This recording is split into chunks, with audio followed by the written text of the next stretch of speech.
పరిసయ్యుల నీతి కంటేను మీ నీతి అధికము కాని మీరు పరలోక రాజ్యంలో ప్రవేశింపనేరని మీతో చెప్పుచున్నాను. నరహత్య చేయవద్దు, నరుకులతో చెప్పబడిన మాట చెప్పినదేమనగా తన సహోదరుని మీద కోపపడు ప్రతివాడు నాశనముకు లోనగును.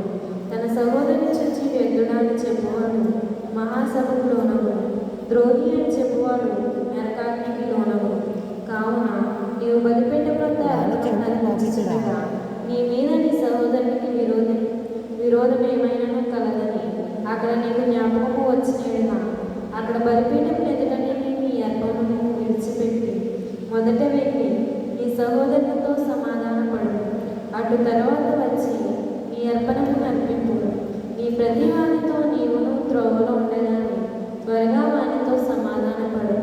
లేని ఎడల ఒకవేళ నీ ప్రతివాది నిన్ను న్యాయాధిపతికి అప్పగించును, న్యాయాధిపతి నిన్ను బండ్రోతుకు అప్పగించును. అంతటి నీవు చెరసాలలో వేయబడదు. కడపటి కాసు చెల్లించే వరకు అక్కడ నుండి నీవు వెలుపలికి రాని రావని నీతో నిత్యముగా చెప్తున్నాను.